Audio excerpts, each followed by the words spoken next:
Okay, so now we're going to move into Chapter 14, Part 1. Before we actually hop into Chapter 14, I'm just going to kind of do some review questions from Chapter 11 and 13. So the reason that I just want to ask these is because I think we're all starting to notice that the hard part behind all of these computations is figuring out which formulas we're going to use and when. And so what I'm going to do for this is just put a few scenarios up here, and then I want you to kind of think through what formula you would use and why you would use it. And so I'll talk through this, and I'll have a student here that will be answering questions. But anyway, let's just look at each of these scenarios and figure out what formula we would go through and use if we were going to compute this. Okay, so what we're trying to decide is if we're using population data to predict the probability of some data value occurring on the given interval. Okay, so this would be like what we did in Chapter 11. Okay, the next piece, we might use population data to predict the probability of getting some sample mean occurring on the given interval. So this was Chapter 13 stuff. And then also from Chapter 13, we might use a population proportion. So we start with some percent or something that says, you know, a number out of another number to predict the probability of getting some sample proportion on a given interval. Okay, so now I'm just going to read the scenarios and we're going to try to figure out which one we're using.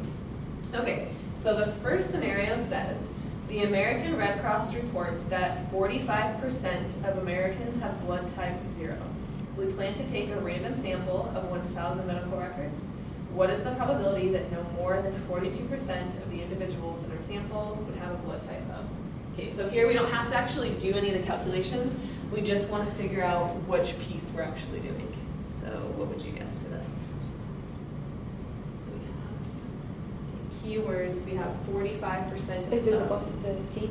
Yep, it's C. So on this one, we have a population proportion, and we're using that to predict the probability of some sample proportion. So we know it's proportion because it says 45% of Americans have that blood type. So we know that this one is part C. So that means if we were to actually adjust the standard deviation, the formula we would use is, I'll write it up here. You technically call it O. And that's going to be the square root of P times 1 minus P over N. Okay, so if we were to go through and do calculations for that, this is the formula we would use for it. Questions there? Okay, let's read through the second scenario now. So this one says the heights of young women aged 18 to 24 are approximately normal with a mean of 64.5 inches and a standard deviation of 2.5 inches. What is the probability that a randomly selected woman from this age group measures between 60 and 68? Okay, so if we just read through the beginning of this, and it says the heights of young women aged 20 to 24 are approximately normal with a mu of 64.5 and a sigma of 2.5. Would that be population information, or so parameters, or sample information statistics? So the heights of just all young women from 18 to 24.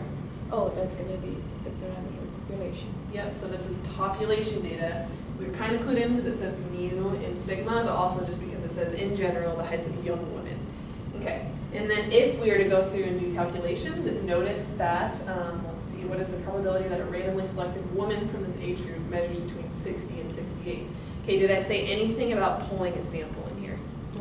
No. So if I haven't said anything about pulling a sample, which one of these do you think I'm going to use?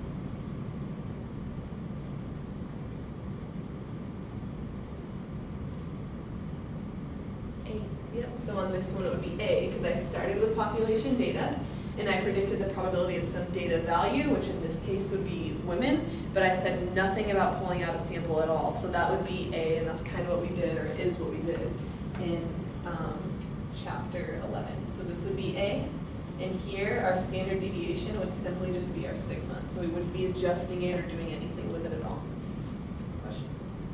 Okay, and then third scenario says, suppose that the distribution of heights of all male students on your campus is normal with a mean of 70 and a standard deviation of 2.8.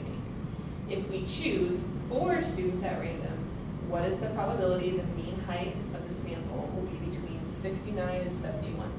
Okay, so here, when I'm reading the sentence, suppose that the distribution of heights of all male students on your campus is normal with a mean of 70 and a standard deviation of 2.8.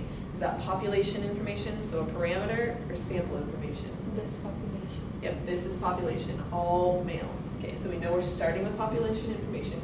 Now we've chosen 4 students, so if we're choosing 4 students, yep, we know we're using that adjusted standard deviation. Good. So this time we know that we have which letter on here? Well, it's going to be B. B, right? Using the population data to predict the probability of getting some sample mean. Okay, so for this, we have B. Okay, and so if I were to adjust my standard deviation, I could technically write that as O of x bar, sigma of x bar, and I would just need to use this formula.